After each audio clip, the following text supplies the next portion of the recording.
Hello friends, welcome to mother simple kitchen. আশা করি যে যেখান থেকে আমার ভিডিওটা দেখছো সবাই ভালো আছো। আজকে আমি তোমাদের সঙ্গে শেয়ার করব আমাদের বাঙালিদের ফেভারিট কুমড়ো ফুলের বড়ার রেসিপি। চলো দেখে নেওয়া যাক কী করে করছি আমি। এখানে আমি কুমড়ো ফুল নিয়েছি।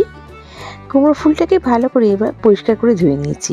এবার কুমড়ো ফুলটাকে আমাকে কেটে দিতে হবে। দেখো মাঝখানে যে ফুলের যে অংশটা আছে ওটা কিন্তু বাদ দিতে হবে, আর পিছনে যে ডাঁটিটা আছে ওটা বাদ দিতে হবে। পিছন দিয়ে দেখো কেটে নিচ্ছি।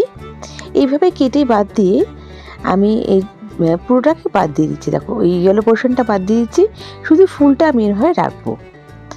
একইভাবে আমি সবগুলোকে কিন্তু করে নিচ্ছি। দেখো আমি আরেকটা তোমাদের সুবিধার্থে আরেকটা কেটে দেখাচ্ছি। এবার দেখো আমি এটা কেটে নিলাম। আমি এটা কাঁচির সাহায্যে করেছি, তোমরা যাতে ছুরি দিয়ে করতে পারো। দেখো এটাকে ফেলে দিচ্ছি। এই যে ফুলের যে হলুদ পোর্শনটা আছে ওটা ফেলে দেবো, নাহলে কিন্তু ফুলটা তেতো হবে খেতে। দেখো এটা আমি ফেলে দিচ্ছি। ফেলে পরিষ্কার করে কেটে আমি ফিরে আসছি। দেখো আমার ফুলটা কিন্তু পরিষ্কার করে কেটে নেওয়া হয়েছে। এবারে আমি এটার জন্য একটা ব্যাটার তৈরি করছি। এর জন্য আমি নিচ্ছি 3 টেবিল স্পুন মতন আমি এখানে নিচ্ছি বেসন। আর আমি যেটা নেব হাফ কাপ চালের গুঁড়ো। আমি এখানে একটা চালের গুঁড়ো করে নিয়েছি। তোমাদের যে কি চাও তো ওটাকে ইজিলি করে নিতে পারো বা কিনে নিতে পারো। আর আমি অ্যাড করলাম পরিমাণ মতো নুন, 1 চামচ চিনি, হাফ চামচ হলুদের গুঁড়ো, 1 চামচ লঙ্কার গুঁড়ো, আর আমি এখানে দিচ্ছি 1 টেবিল স্পুন মতন 1 টিস্পুন মতন কালো জিরে। শুকনো উপকরণগুলো ভালো করে আমি মিশিয়ে নিতে হয় প্রথমে। দেখো ভালো করে মিক্স করে নিচ্ছি, যাতে কোনো মশলাগুলো যাতে ভালোভাবে মিশে যায়। ভালো করে মিশিয়ে নিতে হবে। তারপর আমি এখানে জল অ্যাড করব। আর যখন জলটা অ্যাড করব, একবারে জলটা অ্যাড করব না, তাহলে পাতলা বা বেশি ঘন হয়ে যেতে হবে। দেখো আমি অল্প করে জলটা অ্যাড করছি, করে ভালো করে মিশিয়ে নিচ্ছি। তারপর আমি পরিমাণ বুঝে আবার জল অ্যাড করব। দেখো ভালো করে এটা ফেটাতে হবে যাতে কোনো লাম্পস না থেকে যায়। এবার জলটা অ্যাড করে আবার আমি কিছু জল অ্যাড করছি। তোমরা দেখেই বুঝে নাও যে ঘনত্বটা কতটা হবে। খুব বেশি ঘনও হবে না, খুব বেশি পাতলাও হবে না। দেখো ভালো করে আমি ফেটিয়ে নিচ্ছি। ফেটানোটা কিন্তু মেন। আবার দেখো আমি জল দিলাম। এবার দেখো যেটা হবে কনসিস্টেন্সিটা এরকম থাকবে, ঠিক এরকম থাকবে। আমি কিন্তু এটাকে রেস্ট দেবো 1/2 ঘন্টার জন্য।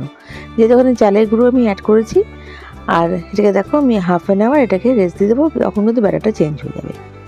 1/2 ঘন্টার জন্য রেখে দিচ্ছি। আমি 1/2 ঘন্টা পর ফিরে আসছি। দেখো একটু ঘন হয়ে গেছে ব্যাটারটা 1/2 ঘন্টা থেকে। এবার আমি এখানে অ্যাড করে দেবো বেকিং পাউডার। আমি এখানে 1/4 টিস্পুন মতন বেকিং পাউডার অ্যাড করছি। খুব বেশি বেকিং পাউডার অ্যাড করার দরকার নেই, যেহেতু চালের গুঁড়োটা দেওয়ার জন্য কিন্তু তোমার যে কুমড়ো ফুলের বড়াটা এটা ক্রিস্পি হবে। তোমরা হয়তো অনেকেই কুমড়ো ফুলের বড়া ভেজে করতে পারো, কিন্তু আমি কিভাবে করি তাই জন্য আমি এটাই শেয়ার করেছি তোমাদের সাথে। এইভাবে করলে খুবই মুচমুচে হয়, অনেকক্ষণ কিন্তু এটা মুচমুচে থাকে। দেখো একবার নিশ্চয়ই এটা ট্রাই করে দেখো, আমার আশা করি তোমাদের ভালো লাগবে। দেখো কুমড়ো ফুলগুলো নিয়ে ভালো করে কিন্তু ডিপ করতে হবে, আর ব্যাটারটা পুরো ফুলের গায়ে ভালো করে আমাকে দিতে হবে। ভেতরের অংশ তো ভালো করে ব্যাটারটা দিতে হবে, নাহলে কিন্তু খেতে ভালো লাগবে না। দেখো আমি দুটো করে ভেজে নিচ্ছি। তেলটা ভালো করে গরম করে তারপরে আমি মিডিয়াম টু লো ফ্লেমে কিন্তু ভেজেছি। একদম পুরো ফুল গরমে ভাজা যাবে না, তাহলে কাঁচা কাঁচা থেকে যাবে ভেতরটা। দেখো ভালো করে উল্টে পাল্টে নিচ্ছি। উল্টে পাল্টে নিয়ে ভেজে তুলে রাখবো। আমার রেসিপিটা কিন্তু রেডি। বন্ধুরা আমার রেসিপিটা যদি ভালো লেগে থাকে প্লিজ লাইক করো, আর নতুন বন্ধুরা আমাকে সাবস্ক্রাইব করে আমার পাশে থেকেছো। বেল বাটনটা প্রেস করো যাতে আমার রান্নার নোটিফিকেশানগুলো সব থেকে প্রথমে তোমরা পেয়ে যাও।